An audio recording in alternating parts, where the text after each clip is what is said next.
Junior high school completer with highest honors. Applause, please.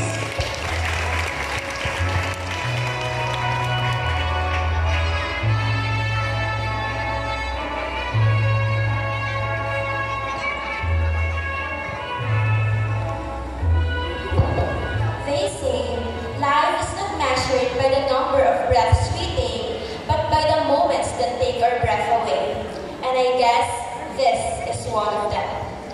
To our respected school principal, Sir Dennis Emlintao, your leadership has been our light. Thank you for guiding this institution with excellence and heart. To our beloved teachers, thank you for shaping not only our minds but also our character. You saw potential in us even when we doubted ourselves. To the non-teaching staffs and facilitators who work quietly behind the scenes, your efforts may go unnoticed sometimes, but your contributions are deeply felt and truly appreciated. To our dearest parents and guardians, your love, patience, and sacrifices are the true reasons why we are here today. Hindi po namin to narating kung wala kayo. To our honorable guests and dignitaries, thank you for gracing this meaningful day. Your presence adds more pride and joy to this celebration. And to my fellow graduates, classmates, and friends, today is our day. Good day to all of you. Maligayang araw ng pagtatapos.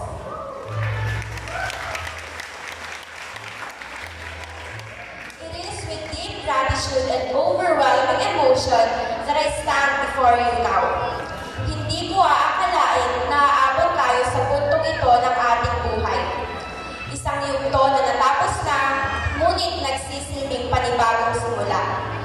Bitbit ang mga alaala, aral at damdaming hindi kayang sukatin ng kahit anong medalya o diploma.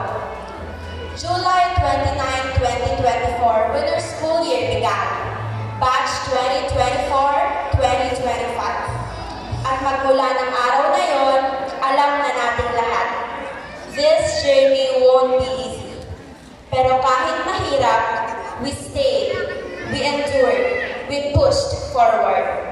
And now, standing here, I can say every tear, every sleepless night, every pagod, every di na ako attend bukas, pero papasok pa rin kind of moment are all worth it. Let me look back for a moment. 173 days. 173 araw ng pagsasama. Tara sa bahay nila gawa ng project. Send my classmate to the other just to finish the schoolwork at deadline kinabukasan. Pagkakram, o kung ganun man, ay kadalasan leader pa rin ang gumagawa. Tara kain sa labas. Tara swimming. Tawag ng kaibigan, pero hanggang drawing lang at hindi naman natutuloy. Hala, gabi na, mapapagalitan na ako sa bahay. Or, yung mga dance practices na halos mauwi sa away dahil walang nakikinig. Those were the days we didn't even realize we were already creating memories. Simpleng kwentuhan sa ilalim ng puno, oval after school, sabay-sabay lalakad sa hallway, at kahit isa lang ang nagpaalam, pero 5 ang magbabanyo. And now I realize those moments are priceless. Moments that I will forever cherish. But not all days were good. There were also nights na lumalayag ang ating isipan. Times I asked myself, kaya ko pa ba? Yung feeling na kahit ginawa mo na lahat, it still wasn't enough. Yung bigla ka na lang iiyak kasi sobrang bigat ng nararamdaman mo. Walang makausap, walang mapaglabasan ng saloobin. But those were the moments that taught me the biggest lessons in life. Una, don't expect. Sometimes, kahit binigay mo na lahat, people won't notice. Parang kutsilyo ang expectations. The tighter you hold them, the more they hurt. But at the same time, not so often, expectations bring joy, kahit panandalian lang. Natutunan ko kapag nagbigay ka mula sa puso, hindi mo kailangan ng sukli. Because your value doesn't depend on how others respond. It depends on your reason, your purpose. Pangalawa, don't compare yourself to others, for comparing is another word for hurting. Bakit hindi ako kagaya niya? Bakit parang mas magaling sila? We hurt ourselves when we compare. We must learn to appreciate our uniqueness. Hindi tayo pare-pareho ng lakad, ng kwento, ng dahilan. At yun ang nagpapaganda sa bawat isa sa atin.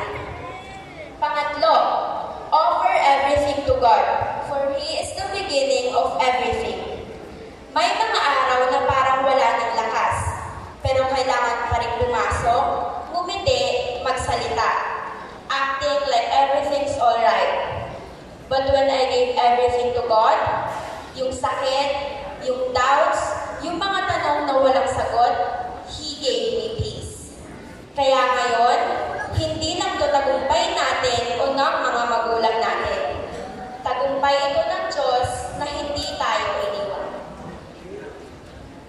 And so, as we stand here today, completers not just in name, but in heart. We carry more than medals or certificates. We carry the lessons that life, pain, and faith have taught us. Hindi na tayo pareho ng dating tayo. We've been broken, shaped, and rebuilt by experiences that taught us to love without expecting, to embrace your path without comparison, and to surrender everything to the one who knows our hearts best. As we step into the next chapter of our lives, let's just not aim to succeed. Let's aim to grow, to serve, and to live with purpose.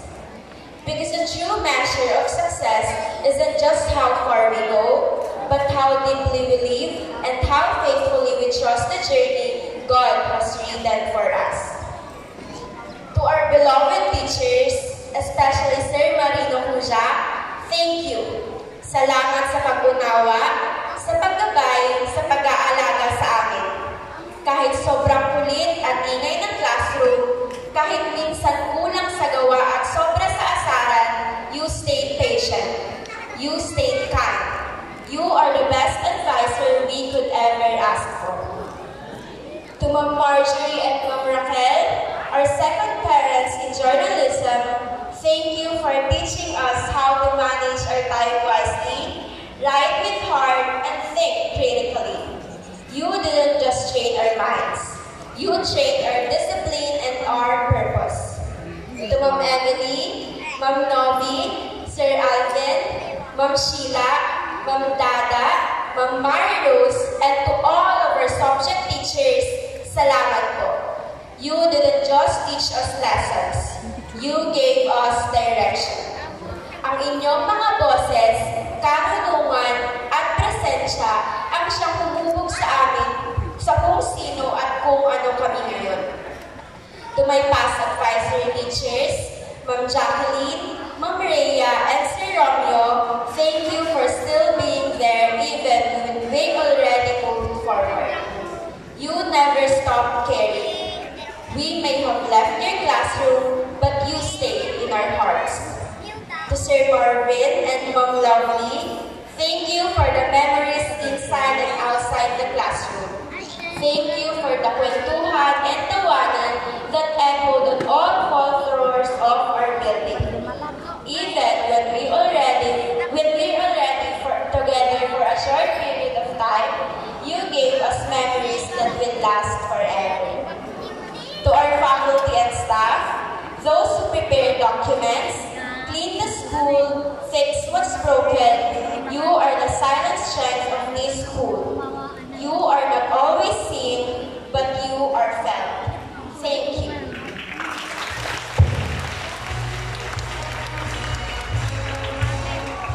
As a student with an OFW single parent, having a mother who stood as both a mom and a dad,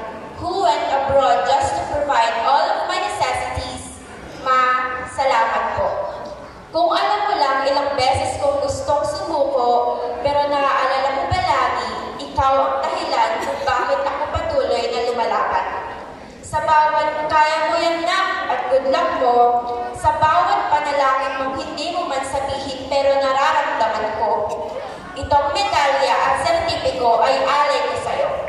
I am proud to be your daughter. To my classmates, thank you for every moment. Sa walang sawang asaran, tawanan, at biruan. Hindi man tayo laging okay, may tampuhan, may inggitan, pero sa huli, tayo pa rin ang sandalan ng isa't isa.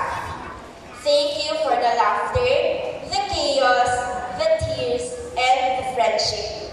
Hindi ko kayo malilimutan kailanman. Now, as we close this chapter, I will say this is not the end.